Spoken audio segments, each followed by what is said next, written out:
Hi everyone, welcome back to Podium with Rich Newman, Katie Smith and Hannah England. Katie absent today.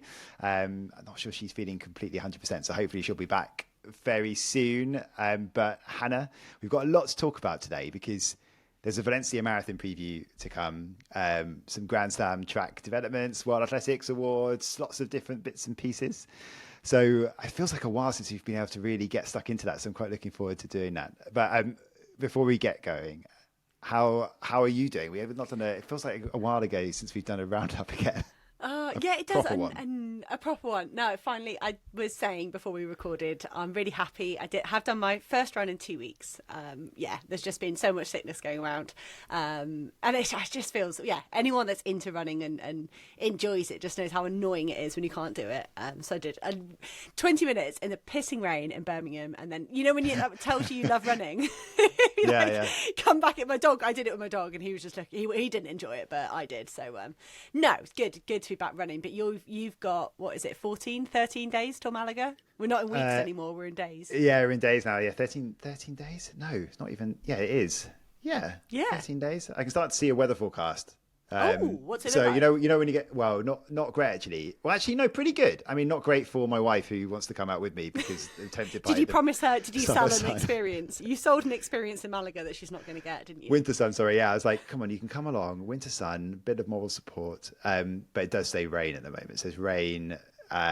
16, 17 degrees, not heavy rain and light winds. So to be honest, I'm looking at it and going, that looks pretty good. Are you sure? What about, I feel like rain always wreaks a bit of havoc with the long races, whether it's your clothes, whether it's your shoes, you're thinking blisters, chafing. Yeah, maybe blisters. But I don't think it looks like it's going to be heavy rain. I don't know. There's a lot of time for things to change. Ideally. Do you train in, you're going to run in the shoes you train in and you'll train in the rain here? Because we see a lot of pros, to be honest. It's the pros really, to be honest. They rock up to a major marathon, it's drizzly and the shoes are slipping or the insoles are coming out and this, that and the other. And you are a professional, so well, thank you, Hannah. I've raced in the shoes that I'm going to be running in. I did it for the Great South Run and that was pretty awful conditions that day. So they have been tested. Stress tested. They've been stress tested, and the weather will be a bit nicer there. But that in terms of that, like I was saying off air to you, it's got to a point where even my wife is like fed up of my marathon training now. I mean, I went to bed so early on Friday night. I think I sort of shut the downstairs door at 7:45. Needs to get up at 4:30. Did you go to sleep before your daughter? Probably around the same time. Nice. Yeah, and nice, she's turning strong. 6 this weekend.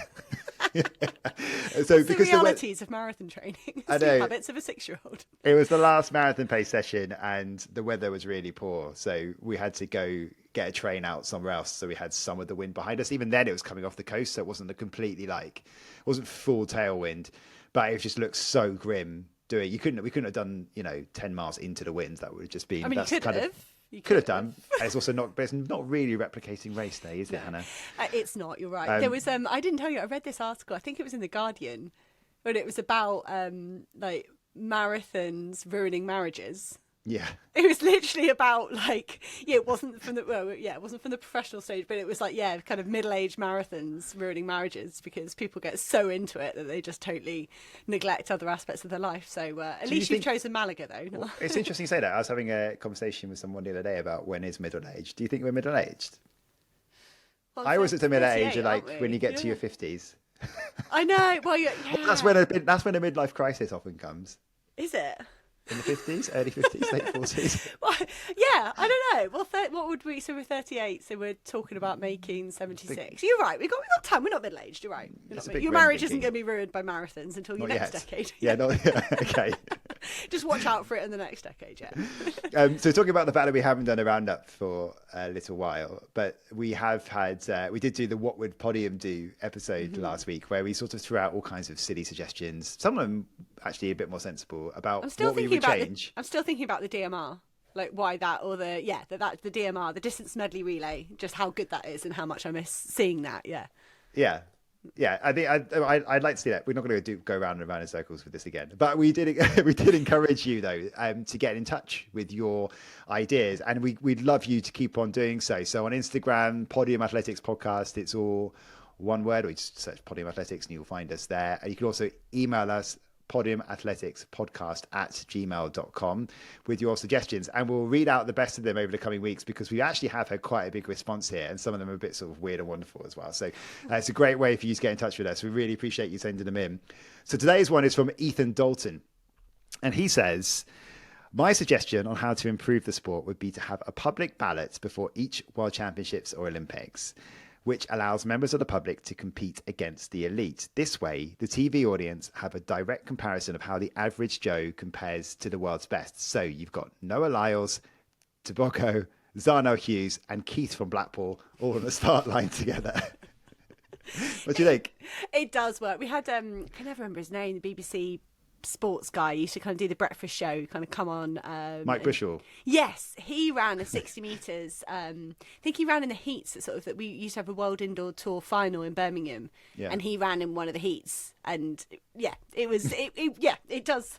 It shows us what we know, that what those guys do is pretty ridiculous, because he tried very, very hard and was nowhere near them. I do love, and Ryan Krauser spoke really well about the American the US shot put league that he runs, and that they have it open to the public during the day, and almost if you're the throwing the furthest from the general public, you then do get to come back in the afternoon and throw against the pros and realise that you and it is the best way to help people relate to our sport, because that's what we say about the Beauty Park Run, that's the way people can relate to the track running and stuff like that. But then you're giving away a lane to someone that doesn't deserve it. What do you mean? What's wrong with Keith from Blackpool? I don't know him personally, but poor guy. Poor guy. He's been training for weeks to get on that start line. Exactly. So keep those coming in. They're really good fun to see. We've got a few of them as a bit of a backlog already. So yeah, keep sending them in, and we'll read out the best of them in the coming weeks. Also, if you might have missed over the last few weeks, some great guests that we've had on. Charlotte Purdue looking ahead to the Valencia Marathon. We had Lillian Adira, who doesn't give a lot of interviews to Western media and outside of Kenya, so that's a really, really good listen to if you want to have a listen back to that. And we've got some great guests coming your way over the next few weeks before we round off the year with our sort of end of year awards, which but we have also got our Christmas do on Thursday before that. Yes, we have actually. We're wearing Christmas jumpers. We don't know what we're doing, do we? No. So unorganised. We never know who we're releasing as the next guest. Never mind what we're doing for it's not Christmas great. do. Go to London around Christmas time and just hope to get in somewhere isn't the best plan. But it's fine. On a Thursday we'll be fine. Yeah. Right. Okay. Let's start a little bit more serious, because there have been developments this week with Grand Slam track, and they're not great. They're not great developments at all. So what I'm going to do is sort of summarise where we're at. It's from a number of reports from The Athletic and The Times in the UK over the last week. And if you've ever listened to the rest of politics, this is my Rory Stewart explainer impression, I guess. So it emerged nearer the start of last week via Adam Crafton at The Athletic that Grand Slam track had sent a letter to people that they owed money, asking them to accept half of what they were owed, or they'd go bankrupt, basically. And that had to be a unanimous decision. Everyone had to accept that offer. A day later, Matt Lawton of The Times reported that World Athletics had rejected that. So already this offer is dead. And there may be more, of course, who rejected that. We just know that World Athletics is one of them that did reject it. Now, on top of this, athletes, as you probably know, are still owed money. They were told at the start of October that they were going to receive the first half of that money. It's gone quiet. We haven't heard actually many athletes complain about it recently, but again, it's the off season, so not many are competing. So not many people are putting a mic in front of their face. So maybe that some have been paid that, maybe some haven't, maybe no one has. But what makes this even more ridiculous is that now it's emerged that because of US law, those that have been paid may have to repay any money that they have been given if Grand Slam track goes bankrupt. Again, this is Matt Lawton that's across this. That's because of something called, hope you're still following, Section 547 of the US Bankruptcy Code. Yeah, I knew that one. Yeah. Now, what this means is it gives power to a bankruptcy trustee in the US to recover any payments that has been made by a debtor to a creditor in the 90 days before they filed for bankruptcy. And that delay in paying the athletes, as in if they were only paid in October, means that falls within the 90 days. So potentially, let's say, for argument's sake, Josh Kerr has received half of the money that he was owed, and he only got it in mid-October, and Grand Slam track goes bankrupt. Josh Kerr could be told to give that money back. So it's, and it won't go back to it. It will go back to basically paying off everyone else. And is that because you'd say like an organisation? Please don't ask me why. I'm trying to get the logic with this. It would be like, you shouldn't have paid those bills because you couldn't afford to pay them. It's not fair that you did pay those bills when you haven't paid other bills. Therefore, let's take it all back in and divide it equally by everyone, because it feels really unfair on someone that has been paid. If especially in that scenario, like you say, like if they've been paid late anyway. I wasn't aware of that bit of it. That's quite major. Yeah. So and my assumption is that the athletes have been paid half, because I think that's why they've all gone quiet, because they've probably taken their half and they're kind of trying to stay out of it now. And I think we will hear from those athletes sort of when the dust settles. But at the moment, they probably kind of, no one wants to be the first person to put if anyone, you go look at that group of athletes now, if one of them stands up and does say something, they're going to get swamped. And they're going to become the spokesperson for all of it. And so I think there's probably a lot of them avoiding that. But, from a business point of view, would you take that when I saw that offer go out, you all take 50%. And it was almost like asking people to look after. It's kind of saying, if you do this, then we can come back next year. We can come back. He's like, it's not their problem.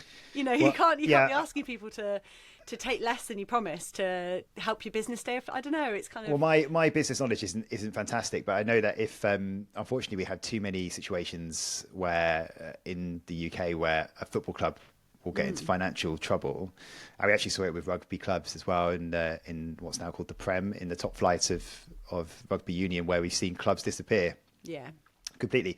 And when this happens, a club will go into administration, and the administrators will come in and recover some of the debts, and then they have to, and that's when in UK law, you can start, you can then pay like a penny in a pound or something to clear the debt. You don't get what you want back, and then you go into administration, you sort of set up a new company without you going completely bankrupt. Yeah. I don't know how it works in the US, but this isn't the same sort of thing. So there aren't, I don't know where you get to the point where you have like the administrators coming into Grand Slam track, but the way it is at the moment is like it's just falling into ruin, and it's kind of like you would get this kind of offer in a UK situation if the administrators came in and then you said, right, okay, we're going to have to find a way of paying you something, but can't pay you anything.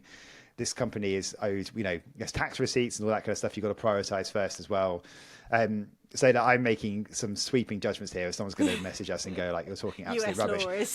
But it's section 547, I think it's more that could happen, not that it will happen. It's just that is a threat.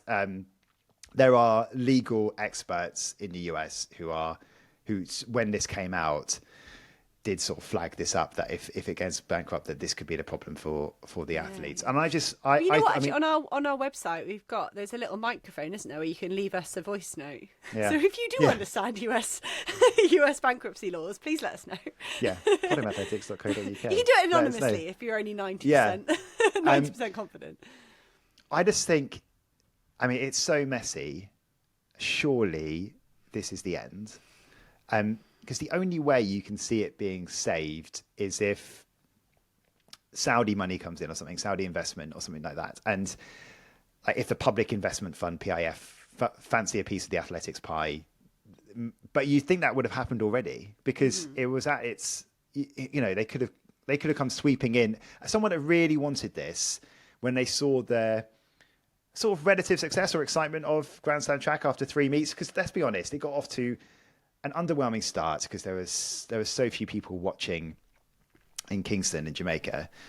It just didn't look good, did it, in terms of the product? And then as it was going on, it started to find its feet. I thought it did anyway. So it's Miami second, or was it Philadelphia third? It was Miami second, Philadelphia third. That's when they condensed from 3 days to 2 days. And I've got a friend that went to the meet in Philadelphia, and she said it was absolutely brilliant. Well, that's the one. Absolutely loved it, and it's such a shame, isn't it, that was.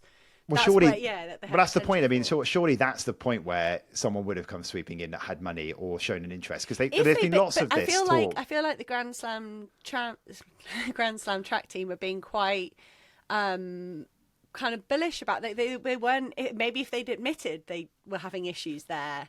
I don't know. I don't think any of us knew. There was slight whisperings about it, but we don't think any of us knew the financial difficulties that were going on. So, no, but when it did crash, and we've heard over and over again from statements from Michael Johnson, who said there are people interested in this. We are determined to not let this die. But the big concern is that no one has come forward and saved Grand Slam track. That's good business, isn't it? But you've got to make, if you've got the money to plug into stuff like this, it's because you've got a history of making good business decisions, and you've been looking at this and going, I cannot step clear up the right debt. now. Yeah, but no, I mean, and so is it bad? So does that mean though? So yeah, okay, but if it's a good enough product that has enough potential. The other argument is that someone does come in and say, I really want that. Do we have to go But no one's done that, have they? But then do you have to wait for it to go insolvent or bankrupt or into administration, whatever's going to happen, and then someone comes, they need a clean slate? You wouldn't want to inherit the mess that's going on right now. You might believe in the brand, you might believe in the product, you might believe in what's going on, but you don't want to be you need to let all this play out and then maybe step back in February. And say, let's do this. Then it probably can't come back calling itself Grand Slam Track. It has to call itself something else. But because you've got a new company essentially that you're setting up. Yeah. Okay, well, let me put this to you instead then, Hannah. So if that happens and then it starts all again under a slightly different name, it's still Michael Johnson's baby. It's basically still the same product, and some issues have been ironed out, and maybe they've taken some time to figure out what worked and what didn't work. What convinces you as an athlete to sign up? Because you have to be absolutely certain that the money's there. So what do? Do you pay up front? Do you wait to see who the backer is? The backer has to be you have to be absolutely sure they've got the money. Yeah. It has to be someone so high profile with so much money that has a track record of succeeding in sports. It has to be sports as well, I think. And and I'm talking about the only place I can see that money coming from. Just as we've seen over the last few years is Saudi money, right? Because they've just been absolutely pumping money into football, golf, tennis, Formula One, and actually there's a report out last week that was saying that PIF are actually running out of money in terms of making in big investments. So, and like I say, surely we would have heard something by now if we were going to have someone come out in and swoop and save Grand Slam track. What convinces you to say I'm completely on board with this, let's go again? I think you will not get those big name stars signing up to 4 meets, because in doing that they then it's a league. That's the point. But and that's the thing. I think that's what you will not. I think that's what they're not going to be able to replicate this season if they go back, because the way that those athletes then had to step out of those Diamond League negotiations or anything else on the circuit, they organised their whole training camps, all their travel, everything around those 4 meets, because there was a lot of money promised. And then you saw them all scrambling towards the end of the season, suddenly trying to get in those Diamond Leagues that they'd been neglecting or ignoring, or trying to get themselves into the Diamond League final at the last minute, and this, that, and the other. So I don't think you'll get athletes putting all of their eggs in the Grand Slam basket if it comes back. Because they would have got stung, and whether it's the same athletes or the tier adjacent, they won't do that. But what's the point of it then? Because the whole point is that it was supposed to make it easier sport to follow, in that you have a league and you have an athlete you can get towards, you can get behind, and you've got a league table to know how people are getting on meet to meet. It's a bit like F1, right? And the other point of it was that people were getting paid big money. But I don't see, if you don't have the league, why? And again, we talked about it in our last episode, the What Would Podium Do episode, about the fact that Diamond League is essentially a league, but we don't really know. we don't look at it as a league. We actually look at it as a series of individual meetings that has a final at the end. And suddenly you're like, oh, actually, someone needs to qualify for this. How do you qualify? I don't know, because we're not keeping everyone updated. But I don't see what the point of Grand Slam Track would be if you can't get everyone there to every single meet. That's the point. And then to make it a success, because already it was a big punt. If you don't get big names, a lot of big names turning up, if this was somehow to come back round, I just can't see it getting off the ground again. Because there's no one watching it if there's no one good. Do you know what I mean? It's just, I can't see. It's a real shame, because the idea in a way was good in some ways, that watching athletes have to compete in 2 events in this format, seeing them do something a bit different, that was really good fun. Obviously the controversy about the field events not being involved, could that have been, maybe that was a big problem as well. But it was someone trying to do something a little bit different. And what do you think going forward this does for the sports? Because we're talking innovation all the time. We've had conversations about whether you actually can just innovate within what already exists. But does it put people off? Does it show that actually, is it a worry? Does it show that athletics doesn't pull in as much interest as we maybe hope or expect it to do?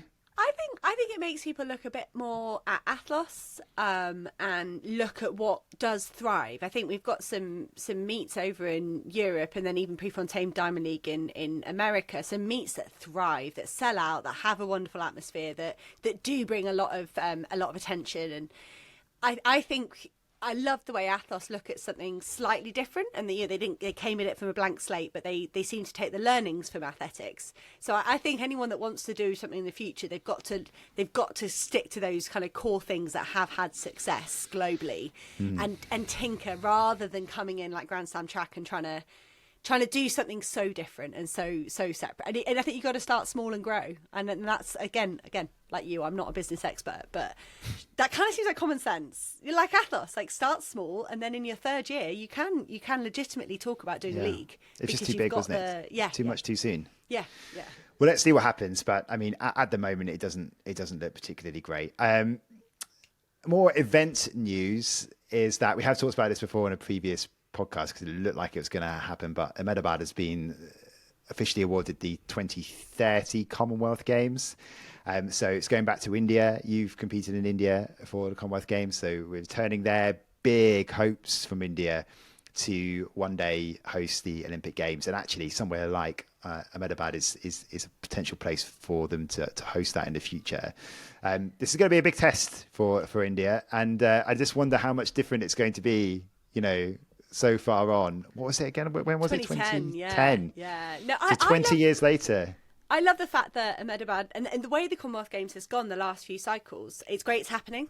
That is the first thing to say. It is fantastic that we have awarded it, that it's been awarded to a venue, to a location. And I hope, and I'm sure the Commonwealth Games Federation are going to give the Indian organisers a chance to skew this way towards their comfort zone.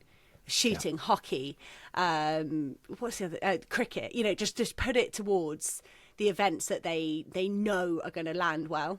And because you want a spectacle to go. Athletics, they love their athletics. Like the atmosphere in Delhi was tremendous. So, I hope they get a bit of leeway there to shape a championships that they know will succeed, rather than potentially having to kind of be out of their comfort zone.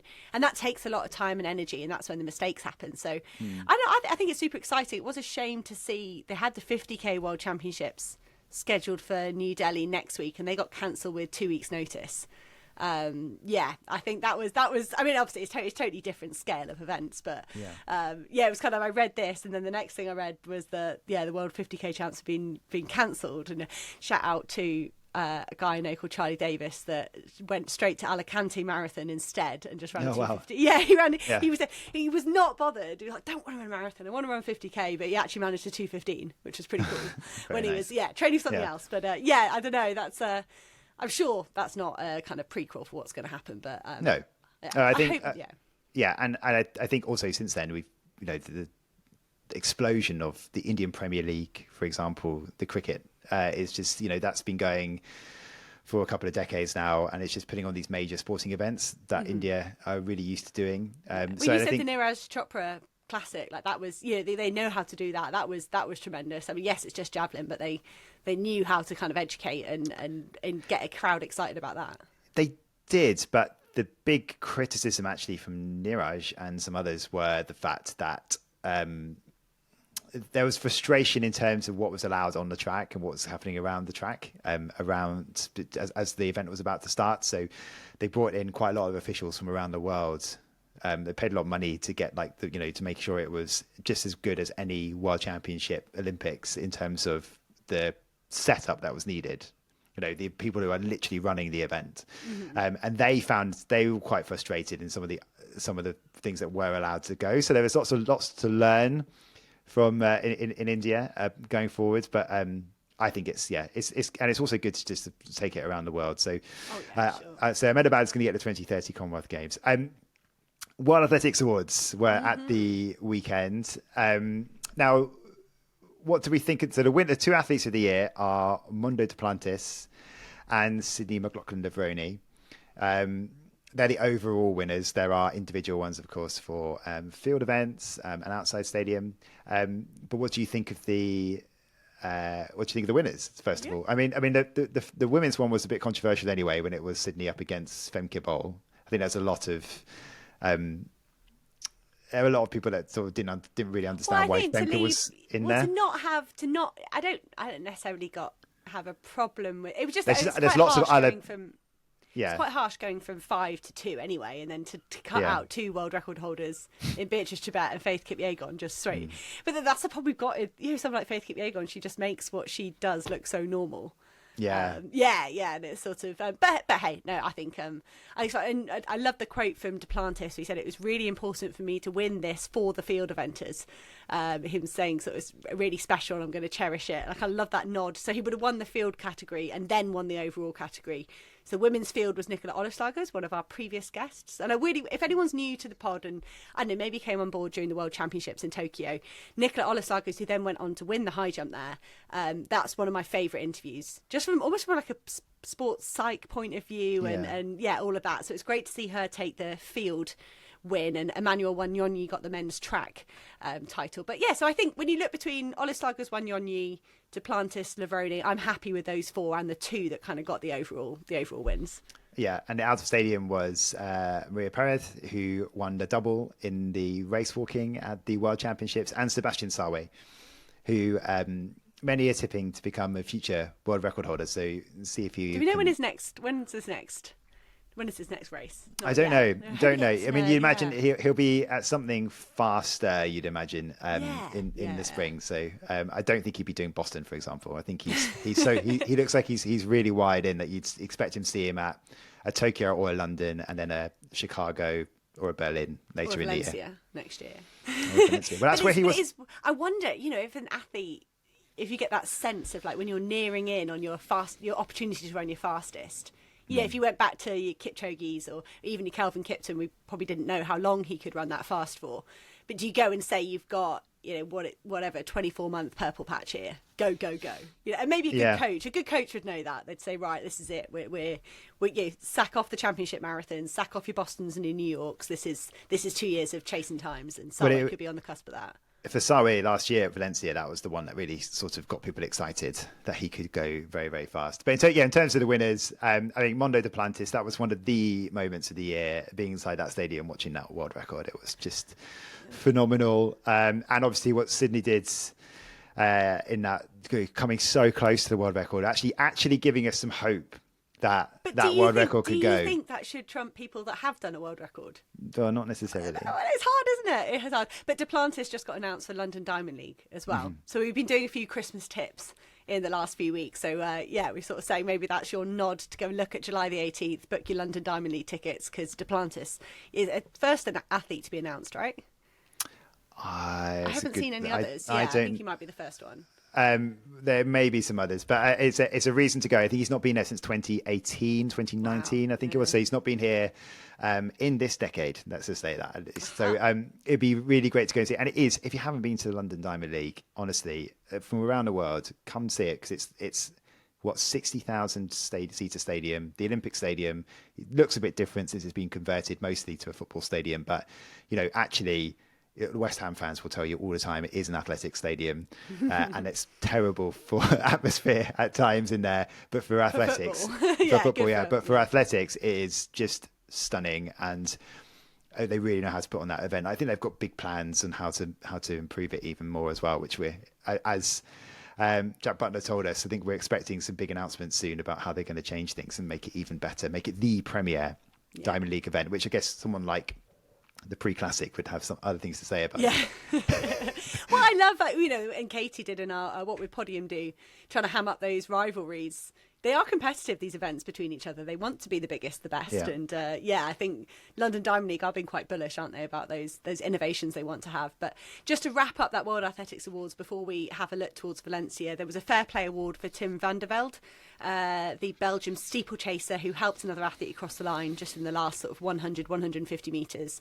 And there was a Coaching Achievement Award for Ireland's Michael O'Connor, Kate O'Connor's dad and coach.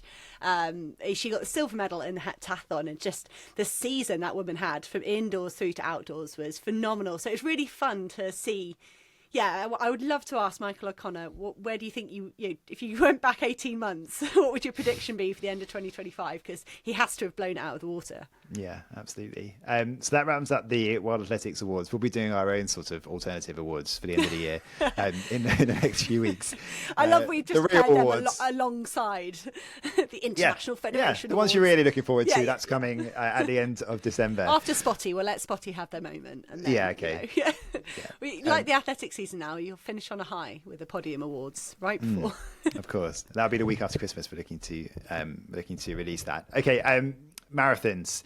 So Valencia preview coming in just a moment. Just to round up some other races that have been going on. It was the Shanghai Marathon at the weekend. That is going to be, in theory, one of the next major marathons. It's scheduled if it completes all its checks, then it will be a major marathon from 2027.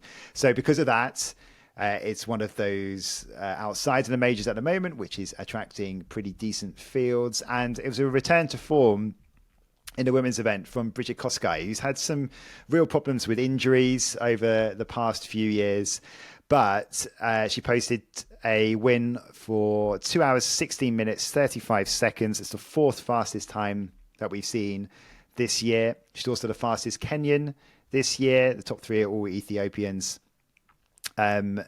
Actually only two Kenyans in the top 10 so far this year, but we'll come to this in a minute, but then that might change when we get to Valencia. It's also a China all-comers record, so pretty good, and it's her fastest time as well since 2022. So it just shows a little bit more return to form from Brigid Kosgei, who maybe hasn't looked quite her best over this past year. I think she went to Sydney, didn't she, and finished behind Stefan Hassan.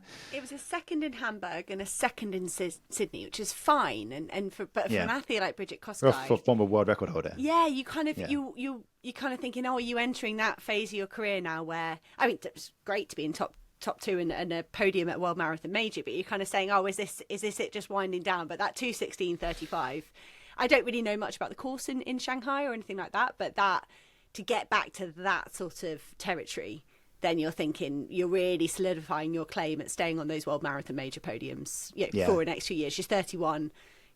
She's still a force to be reckoned with. So it's quite nice. I like, we want this event to be as competitive as possible.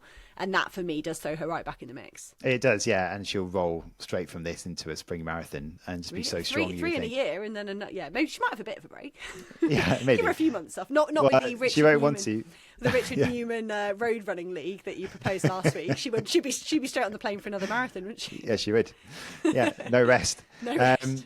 Irene Cheptai was second and Terry Mesfin was third. In the men's race, it was completely different. It was a lot slower. Wakesha Mengesha won that 2:06:25, so not rapid at all. It was a really close finish, actually. There was only, I think they still had a breakaway of 3. Dereza Galetta was the one who was leading that, and he faded.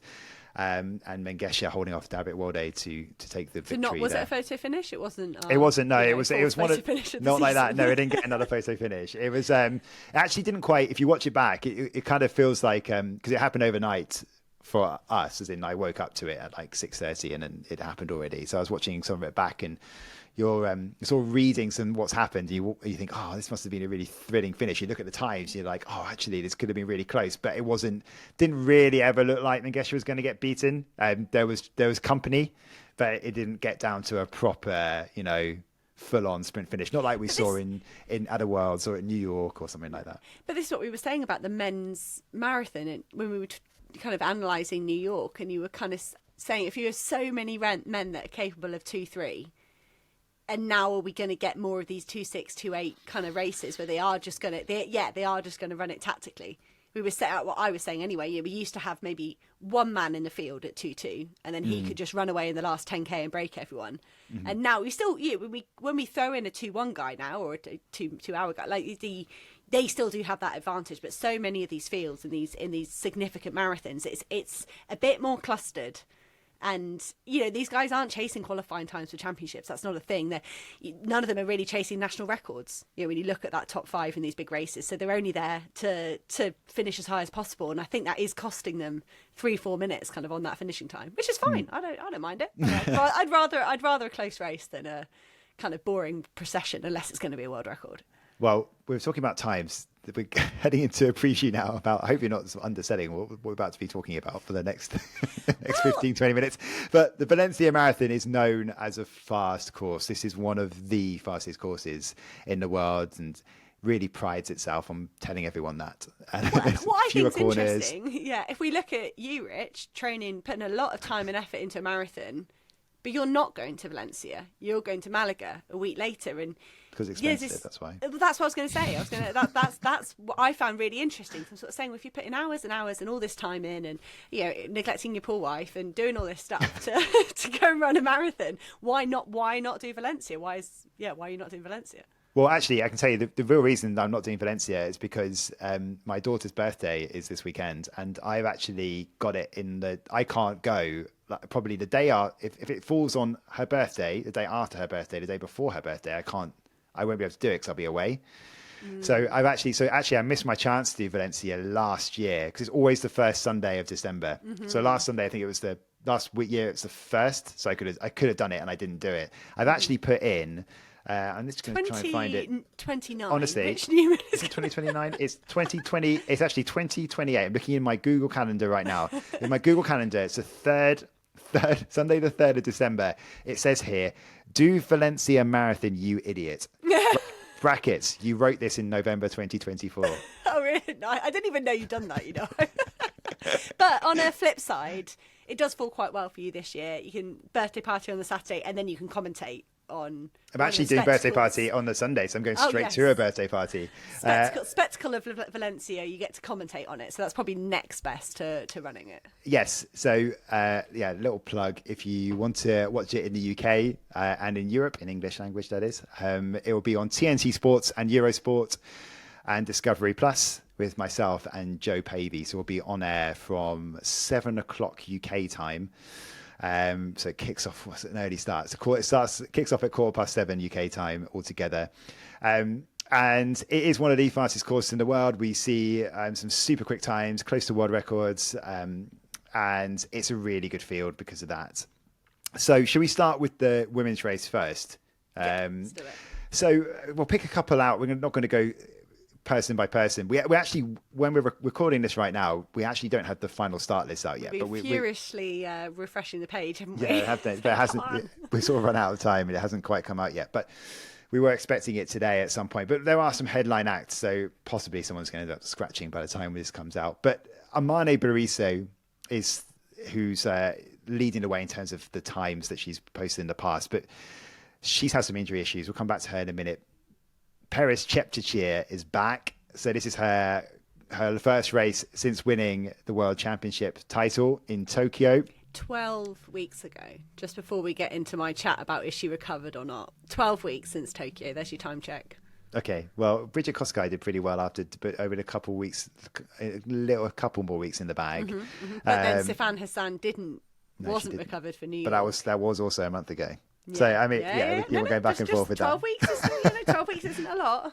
So we're going to pick top threes in terms of top threes or fours who we're expecting to challenge for the podium. So the top three who are the most on paper are Amane Bariso, Peres Jepchirchir and Jocelyn Jepkosgei.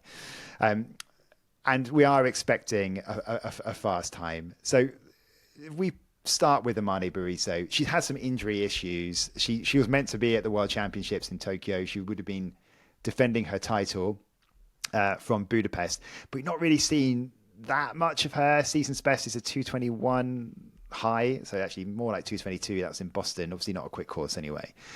She finished 5th in that race, but she also has the course record in Valencia, so she's looking to beat 2:14.58, which is from her win in Valencia in 2022. That was basically when she was starting to get to her peak. And I think we saw her peak years 22, 23, the World Championship win. I don't know, like she's someone that I would be a little bit concerned about if we don't see something a bit better from her soon. But then it kind of goes back to that conversation we had with Brigid Kosgei. In that, it's about the marathons are brutal because when you're building back, sometimes you can have an ideal return, can't you? It can all go to plan, but often you really are having to build back into it again. And it's not like, again, we said this before with you, Hannah, if you have a bad 1500 meter race, you can go and do another one next week. Yeah. You can't do this in the marathon, can you? So you kind of wait. The process is just so much slower. And I think the momentum for Peres Jepchirchir, that's on her side. I know I've just cited that 12 weeks. I'm concerned about the 12 weeks, but yeah. I love that momentum and the sort of tactical win. And when someone can win a championship marathon, there's more in the tank, this, that, and the other. So Jepchirchir, I feel, has got the momentum, but Bariso, that 2:14, it's just a level ahead. Like it's so quick, it's so fast, and I think that gives her a bit of a benefit ahead of Jepchirchir and Jepkosgei. But Jocelyn Jepkosgei for me, because I picked Benson Kipruto to win New York, because I felt like he's won World Marathon Majors in the past. He's not won one for a while. When I look at Jocelyn Jepkosgei, I'm sort of like, is she a bit like Brigid Kosgei just now? Is she Jocelyn Jepkosgei trying to punch back through? I don't know. She could be my Benson Kipruto of Valencia, that she gets back on top of a podium. Well, so Jocelyn Jepkosgei, a former London Marathon winner, she won it in 2021. She was the Boston champion in 2019 as well. Mega Loop 2021? Was that when they did St James? No, that was 2020, wasn't it? Yeah, I think so. 2020. Yeah, it was 2020. 2021 was back on the normal course. Was that when it was still in October? Sorry, I was just trying to remember we were going through October, yeah. I can't remember when that was actually. Was that the one I did, 2021, London? I don't know, sorry. It was before I knew you. And I haven't logged your stats in my head, sorry. It's nothing. There's not enough space in there with all the others. Jepkosgei is a good shout because she came second in London this year, 2:18.44. That's the only race that she's had this year too. So she's not. I don't think she's a bad shout. There or thereabouts. I think if Jepchirchir's tired, then Jepkosgei comes through. You're absolutely adamant that that's going to be the case. Bariso, but I don't know. I know I've just talked myself in and out of all of those. But yeah, so Jepkosgei, I'm just getting some. Like I say, like I did with Benson Kipruto, I'm just thinking that's the kind of trajectory that could come back to being winner. Yeah, I think you're the favourite going into this probably is Peres Jepchirchir, despite the fact it has been 12 weeks, and like you say, because of the momentum that she's had before. She's a former Valencia winner as well, former obviously half marathon world record holder, and she just got the experience. She looked good and she looked controlled in Tokyo, didn't she? It was obviously a tactical race in tough conditions. She toughed it out. I don't think she'd be going back in. Like the paydays are good in Valencia, but this isn't a major marathon. So you think she must be feeling in pretty good shape if she's going to be on that start line. That's a really good shout. You're right, because you see people rushing back for kind of London when it was in October, or the World Marathon Majors. You see people doing quite quick turnarounds for that. But you're right, she will be getting a decent payday in Valencia, but she has to feel like she's still got some form there. Yeah. So the fastest time of a marathon runner. So the the fastest time this year is pretty rapid, actually. The Harry Facer one from Chicago, which I don't think we did try and market properly on this podcast, but it kind of went under the radar, I think, still. That victory, 2:14.56. Jepchirchir is chasing, I mean, her PB is 2:16.16. So you kind of wonder what she's like going to be targeting now, because what do you chase when you are an Olympic and a world champion, and you've won several majors already? You've set world records, albeit not in the marathon, but she be the world record holder at some point in your life. I just wonder what's the motivation now for her going forward? And she's still pretty young. I think she's 31, 32, Peres Jepchirchir. And I think, so we mentioned this already, but previously on the women's marathon, with the world record out there at 2:09, that's untouchable. And then a lot of our current generation of female marathoners have already had their big swing. They've perhaps already reached their limit. You look at Peres with a 2:14. The big times are, that all-time list, it's quite spread out. And I don't know if the kind of, who cares if you're fifth on the all-time list, do you really care if you're fourth? Or do you try and run 3 a year like Jepchirchir? Do you try and calm down a little bit and run more frequently?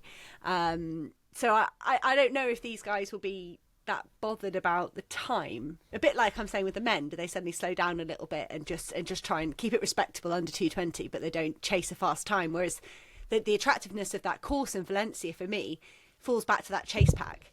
Those that can hit a national record. I don't know. I think these guys will turn up to the spectacle that is Valencia, but the opportunity to run super quick isn't. I don't know. I don't think that's going to be as important to them. I think it will be quick. Someone's going to take it out quickly. I do. Oh, I and do they are think mixed in with the men, aren't they? Yeah, I think so. Yes. That lends itself to a fast women's race. I think it is. I mean, what will be on her agenda, I would think, is the fact that she set that women's only world record at London Marathon last year, and then Tighe Sesifo went and took it this year. So, and there's not much between them in terms of the times that she might be chasing that again. But apart from that, I just wonder what she wants. One big blowout. There might be a kit, but then I'm forgetting big things like kit bonuses. Like when you hit those, there could be a 2:16 kit bonus in there. And you do sort of go, maybe Jepchirchir's going, all right, I can top off a fantastic year nipping under that 2:16 as well. Those barriers are always different on every contract. What about 2:20, 2:18, 2:16, something like that. So we talked about how Brigid Kosgei might be a bit of a dark horse here. Actually, she might be the one. People won't be talking about her quite so much as Berisa and Jepchirchir. You will on TNT and Eurosport. What do you think of Berisa, though? Would you be a bit concerned about the sort of lack of, we haven't seen her quite near her best? Yeah, I mean, you know what? I know I've just said I see Brigid Kosgei punching back through onto the top of a podium. Berisa, there's just a few too many performances there outside of the top three that I feel like that's just the trend she's on. Again, they can all prove me wrong, but yeah, I feel like, that 2:14, a great ceiling as it is 3 years ago. Yeah. I don't know. I feel like she could be kind of stuck in that kind of 2:18, 2:19 potential at the moment. But who knows? I could be totally wrong. They're all going to run 2:15 and have a photo finish. The leading Brit is Charlotte Purdue. She hasn't finished a marathon this year. She was on the start line at London, but she didn't finish that race. Has a rotten luck with injuries. Run a couple of half marathons, progressively getting a little bit faster. Came second at the Manchester half in October. She was one of our latest guests on the podcast, so I encourage you to go back and listen back to that one, because she talks about that frustration about being injured just before the Paris Olympics. She couldn't go represent Team GB in Paris, and the frustration this year as well, because she's had these niggly injuries that keep on coming back and sort of ruining her comeback. But it seems to me that she told us she doesn't have a goal in mind, does she?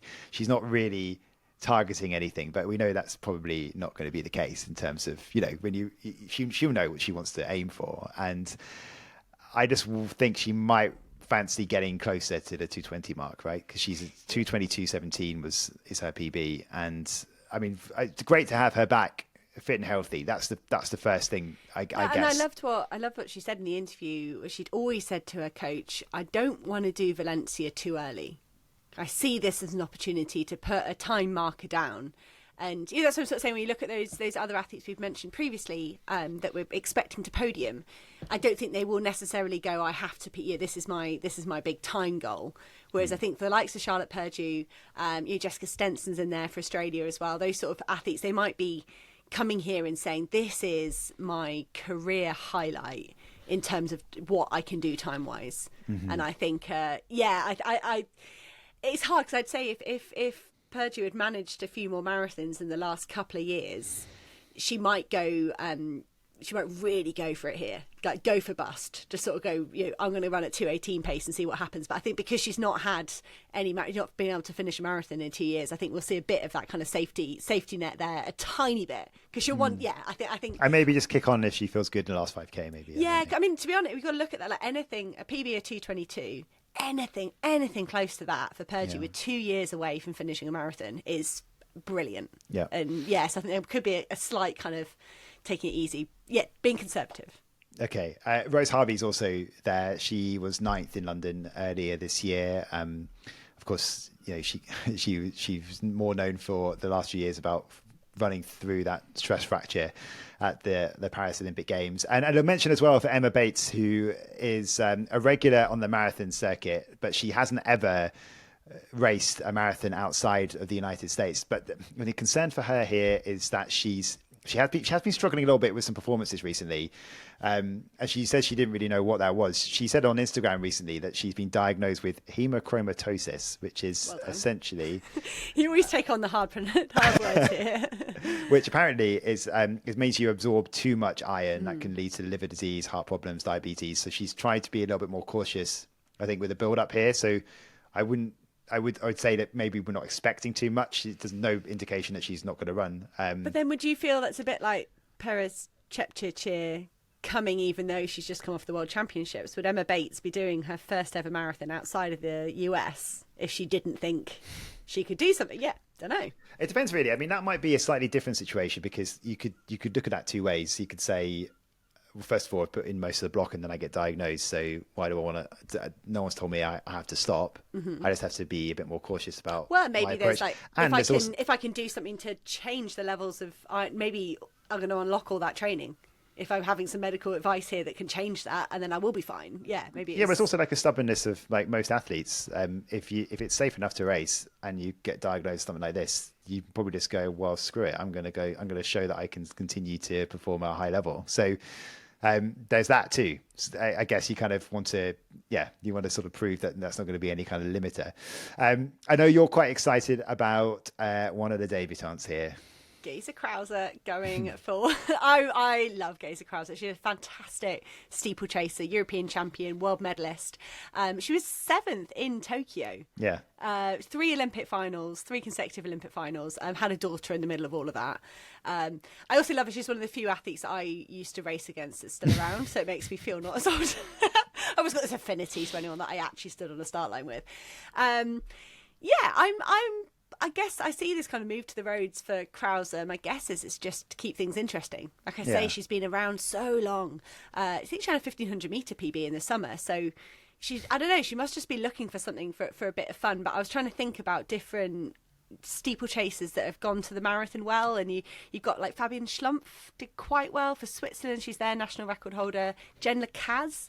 The straight Jen Gregson, she was a 9:14, did a 2:23 here in Valencia. But Geza Krause 9:03 in the steeplechase. She's 20th all time in the steeplechase. And I think if she must have some sort of belief that she's got the engine for the marathon. She's tough as nails, like we know that from the rest of her career. So that 69 PB in the half marathon en route here to Valencia. I don't know if she can crack that top 6. Yeah, I think we could see something really special. And again, with it being in with the men, you'd like to think she's got someone in there to help her. She might have a bit of even pacing and a bit of help. But I don't know. Do you think I'm getting ahead of myself? I do, just based on what I'm looking at in terms of her half marathon time. So she did basically a 1:10 in Den Haag in Netherlands in March. To get excited about. Well, if you sort of doubled it. March. That's like before the I know. So she'd be in a track. Yeah, no. So I mean, I don't know. I mean, obviously there's actually like a lot of, especially the East African athletes who've come from steeplechase to marathons. So you can look back at their previous history, and they've been sort of at a world championship that's finishing 11th or something, and then they come and become a very successful marathon runner. Yeah, I guess it is keeping it interesting for her. I guess surely she wants to go and enjoy it and see if this is for her in the future. But then is 12 weeks really long enough to turn yourself from a steeplechaser? I don't think 12 years is long. You're obsessed with this. 12 weeks. No, but that's the thing. Here I am saying Peres Jepchirchir isn't recovered enough in 12 weeks, but I'm trying to claim that Geza Krause can reinvent herself from a pretty much personal best form in the 1500 to low 220s in the marathon. So yeah, it'll be interesting to watch her. You be excused for calling BS on me, but let's see. I mean, who knows? No one knows. That's the point of a debut. And I think I'm trying to make up for Caroline Grovdale not making her debut. Yeah, I was so excited about that, and for good reasons as well. She's pregnant, so she didn't do it. But I was really looking forward to that for sort of a European debut. And then to see Krause, I think I've just taken all of that excitement and piled the pressure on her instead. Sorry. Let's go to over to the men's race, and on paper, you crown a champion already. It'd be Sesemann, but he's not raced this year, and there's real concerns actually about his injuries generally in terms of where he's at with his comeback. So obviously he injured himself before the Paris Olympics. That meant that Tamerete Tola got in his place to the Ethiopia team. Tola goes on and wins an Olympic record. So that's an incredible story itself for Tola, not so much for Sesemann. He came back that year in Valencia. So this time last year, he lined up in Valencia. And I say only, I mean, he's a 201 runner. He basically posted a 205 in Valencia last year to come 10th. And that is nothing like Sesemann. He's fourth fastest all time with that PB. He's amazing. So he's the course record holder as well. He won it in 2023. So that's where his PB is from, the 201.48. So again, we're talking about a similar situation here to Amana Buriso in some ways. Don't really know what kind of shape Sesemann are in. We've not seen him this year. The last real big opportunity to race a big marathon is Valencia. He's literally waited until the final moment, essentially, to get on that start line for 2025. Must have been so frustrating for him. I think it'd be interesting to see what sort of Sesemann turns up. And if it is the one that we know can be so strong, then he will win hands down easily. Because his best performance is light years ahead of anyone else in this field. But if we just go through some of the others in this field, Hailemariam Kiros, another Ethiopian who won the Sydney Marathon.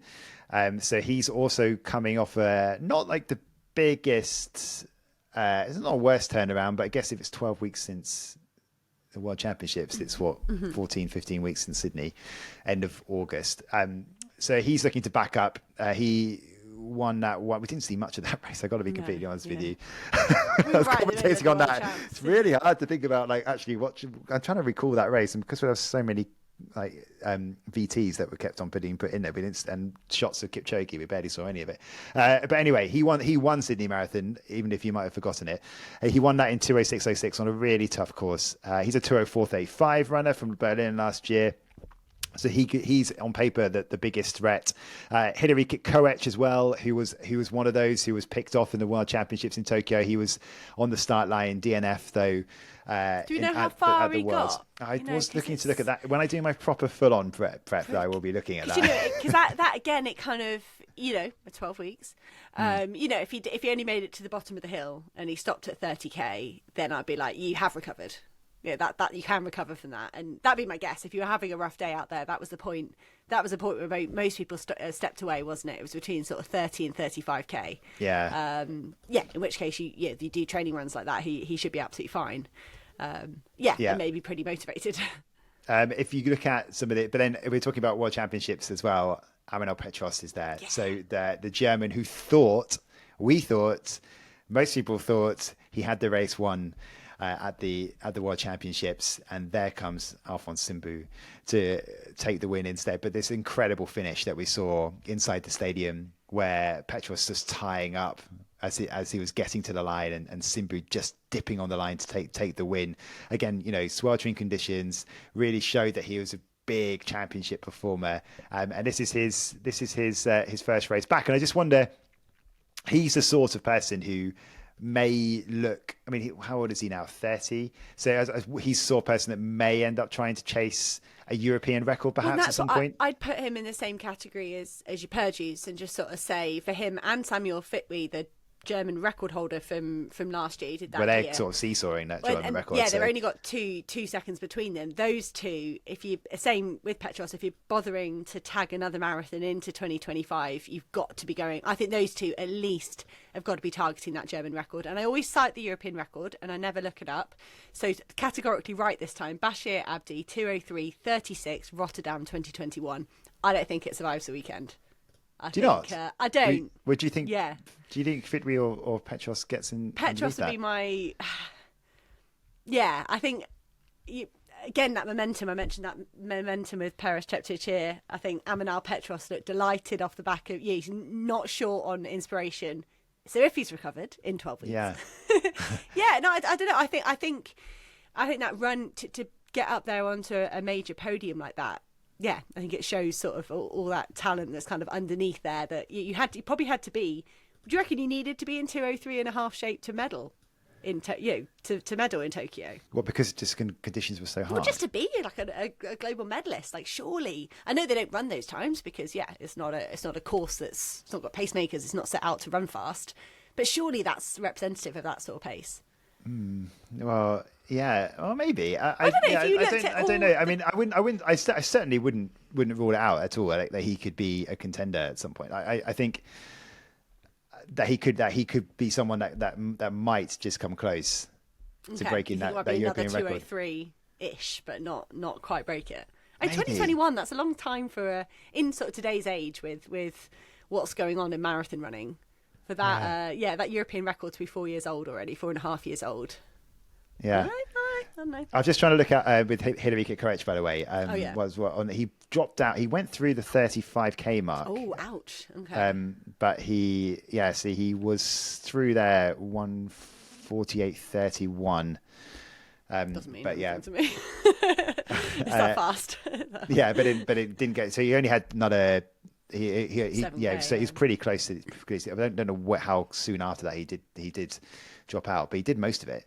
But then we saw that with so many of the athletes, they just that bit at the end of the hill killed them off. So in terms of some of the other athletes there, let's talk about the Brits. Before we do that, because you have to be more balanced when you're on air on Sunday. Who's your winner? Okay, I think. Are we doing the women and the men here? Yeah, go on. Just winner.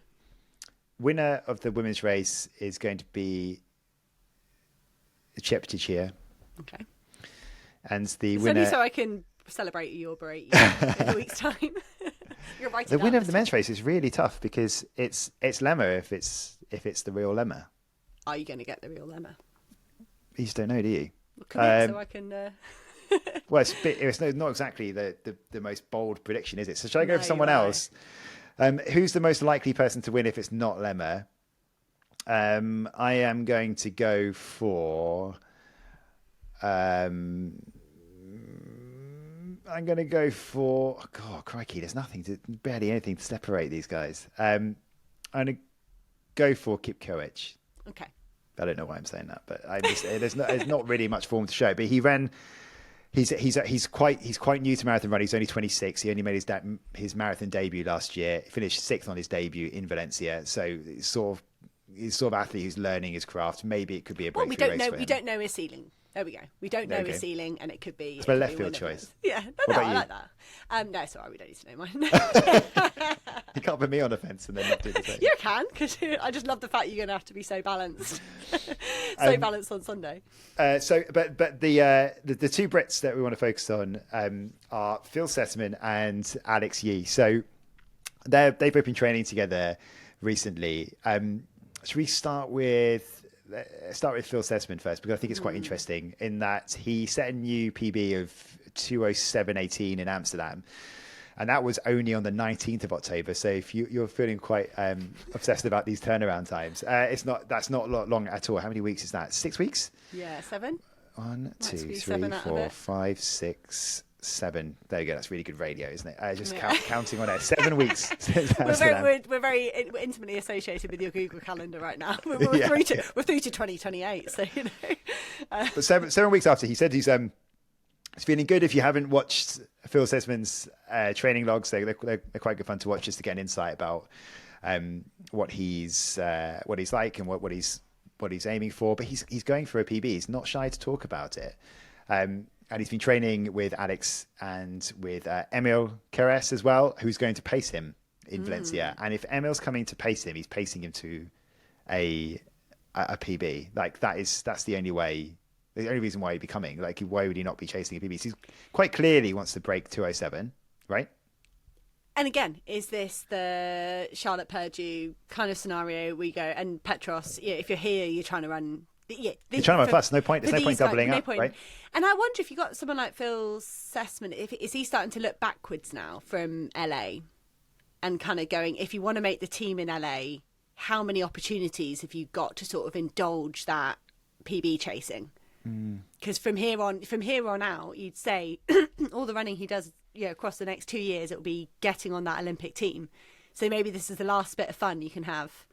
I'm not saying, he's not going to have any fun, no fun allowed after this weekend. But that's the only thing I can think in my head. Well, he said I mean, the quote literally was definitely going to shoot for a PB. So and then you would look at that time that he got in Amsterdam, 2:07:18, and you think that's going to be sub 2:07 then, isn't it? And if he does that, walked straight away from Amsterdam and just went, could have done better. I don't know. But I think maybe someone that's like dissatisfied with something they only did 7 weeks ago. I need to check, but I don't know whether he was already planning this. But I mean, if he goes sub 2:07, he'd only be the third Brit that's ever done that. Yeah. So I mean that makes him one of the all-time marathon greats in terms of the UK. So there's only Mo Farah and Emil Keres who have gone sub 2:07. So it'd be big for him if he can do it. But obviously, it's not had much time to recover. He's also talked about the fact he was ill after Amsterdam, so he's missed a little bit of training. So I don't think he quite was able to roll into the training quite as much as he felt like he could. But I think he feels pretty optimistic. So do you think he has to go off at 2:07 on the nose, or whatever his pacing strategy Emil will be is. pacing him. Whatever. Whether they they know. I mean, obviously they know each other so well. They're training partners for years. They're not going conservative here. They're not. No. What's the point? Yeah. What's the point? Don't even come and do it if you're just going to go run another. If you're just going to run 2:08, what's the point? Yeah, but then on top of that, then you start thinking, well, who's going to join them? So is Alex Yee going to try and jump in on this as well? He's been training with them a lot, hasn't he? Yeah, but I mean, his debut was only in London, and that was a 2:11. It was those conditions were kind of tough that day. I think it caught a lot of people out. Yeah, it was a lot hotter than it kind of looked like it should be on paper, wasn't it? Yeah, I mean that's so he came away because this is a bit of a down year in terms of triathlon. Obviously next year you've got the Commonwealth Games. So this was an opportunity for him to really give it a go. Now the weather on Sunday is going to be pretty hot. Yeah. I mean it's going to get up to about 21 in the afternoon, but maybe the morning looks okay, sort of mid. Actually, it looks okay. Yeah, like 15, 16 by the time they finish, right? The masses will struggle, but the elite races should be absolutely fine.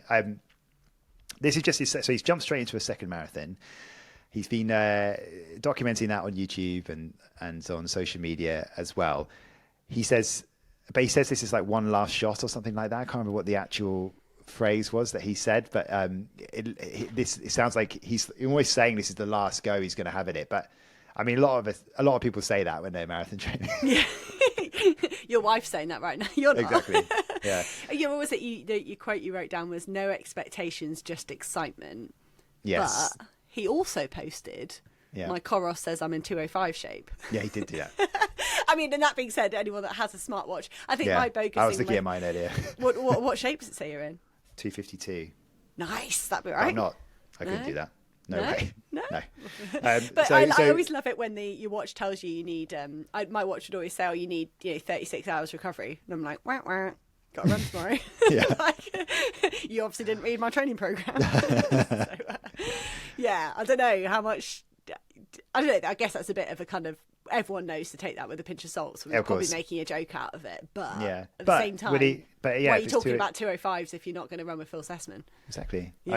I think maybe he will. Maybe, I mean, it's just have a bit of company. And I think, is it the third time as well he's running in Valencia this year? Because he started the year with the 10K. Are they all New Balance events? All three of those? I think they are, yeah. Because I was thinking there's a bit of tie-in here with which is great. Why not? It's all synergy. It's fine. It's so cynical with this kind of thing. Yes. No, I'm not cynical. It's just I love. I like joining up the dots. And but, you're saying you said he was underwhelmed with the 61.5. Yeah, he was. But that's fine, right? It depends what he's aiming for. But what's the rule again? Add plus what? I can't remember exactly what it is. It's like 5 minutes, something, isn't it? Roughly. I don't know how it is at elite level. It's very different if you're a lot slower than that. I think, 61 would show that maybe that he should be maybe shooting for a 207 though. So But then again, if it's your last one, But is it going to? Is that hypothetical situation? Let's say that Alex Yee runs a really good marathon. He's going to be more, isn't he? Surely you would, wouldn't you? I don't know because there's more. I'm sure. What's that LA timetable?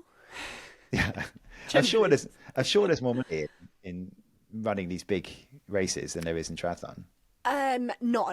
Probably not unless I think there's a novelty price tag on it for what he's doing right now because of the intrigue.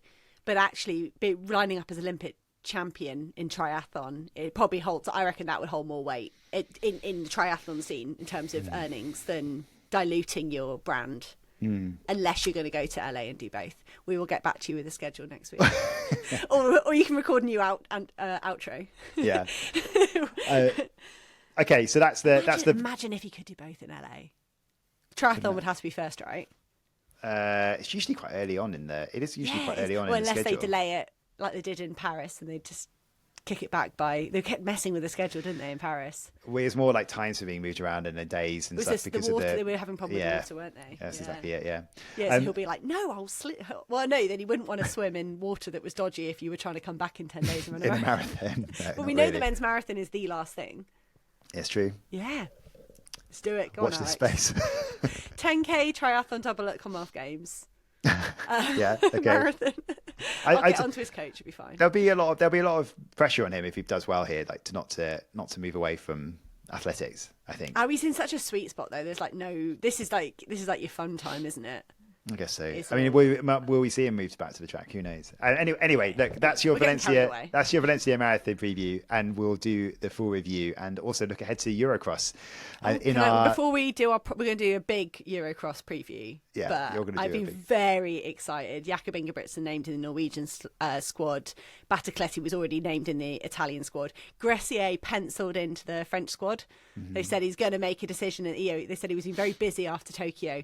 And Izet Nada is in the host nation Portuguese squad for the mixed relay. So mixed relay, yeah. And the weather looks great. Looks better than it does in Malaga for you. I'm going to have a great weekend in Portugal in a couple of weeks.